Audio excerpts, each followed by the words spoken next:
Welcome back. Thanks for staying with us on the Friday AM edition of Newsfeed. Now, concerns have been noted about the Operation Show Your Receipt conducted by the police to recover stolen goods. Houses have been forcefully checked and items, including food, have been confiscated during the operation.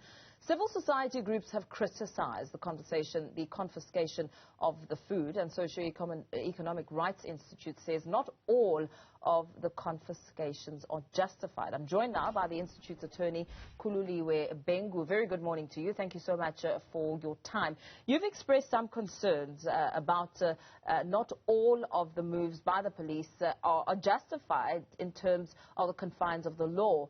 And concerns have been raised about the criminalization of poverty and the profiling of vulnerable people. What stands out the most for you? Thank you, Mpho, for having me. What stands out for us and what has made us condemn all of these warrantless raids is this is not the first of this kind. We've seen the previous raids conducted by the police under Operation Fiela and Operation Buyamteto, and this one is no different from the ones we've seen before. They're all targeted at the poor.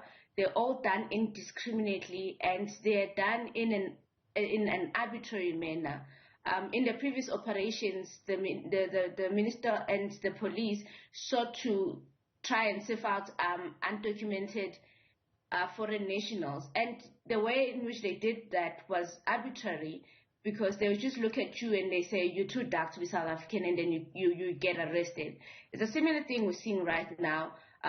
The police are coming in without a warrant, without seeking the consent of those people whose homes they are raiding without a court warrant, and they're requesting a receipt. And this is arbitrary because most people don't have receipts to prove ownership of the goods they have in their households. I don't have a receipt to prove that the grocery that is in my cupboard right now is mine. And this is a problem in a constitutional democracy, especially because the Constitutional Court has reiterated on many occasions that warrantless raids into people's homes are unconstitutional and deprive the right to privacy and the right to human dignity. Now, with the police failing to have essentially a clear criteria when it comes to conducting these raids, what is then what becomes of the ripple effect when it comes to the many challenges that the police are opening themselves up to on a legal standing? So the effect of this, other than obviously to state the obvious, which is a grave infringement of the constitutionally guaranteed rights of those people they search, but it doesn't seem that these are being done with a proper intention or serious intention to prosecute, because in the videos that we have seen circulating, these items are not marked, which means the people who are arrested for possession of these items are not going to have a fair trial, because it's not clear what item was taken from what household. And even if you want to prove ownership of those items, it becomes difficult. And they're opening themselves to civil claims for damages of the property that has been confiscated, as well as damages for property that is being stolen. We have seen in some videos in areas such as Vosloorus, people complain about the police coming into their homes and taking money and taking things that were not, that are properly and legitimately owned by people. They're also opening themselves to constitutional damages, which in the matter that I mentioned earlier, that Seri took to the Constitutional Court last year, we have asked for constitutional damages to say the infringement of constitutionally guaranteed rights should not be justified and should be felt in the pocket of the ministry.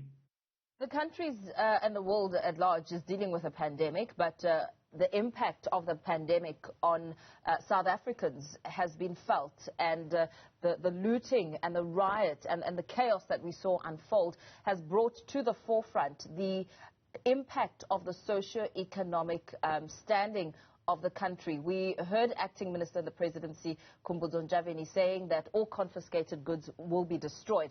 But then it brings another argument to the forefront, because a lot of what the police are taking, what we're seeing on TV and according to reports, is food. We're seeing food being confiscated, food being taken. But, does it really make sense when you look at the socio-economic standing of South Africans. We cannot ignore the theft being a crime, but does it make sense for food to be taken to be destroyed?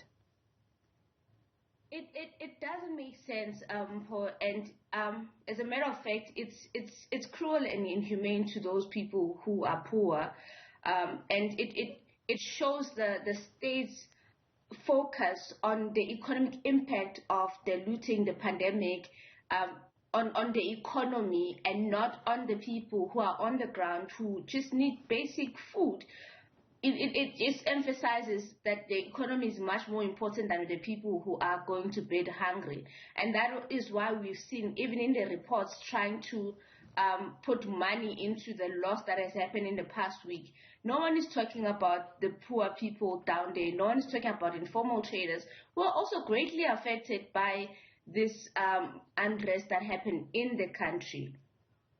Very well. Let's leave it there for now. Thank you so much for weighing in on this conversation. Khululiwe Bhengu, an attorney, also from the Socio-Economic Rights Institute, speaking about the concerns around Operation Show Your Receipt, the manner in which police are conducting these raids.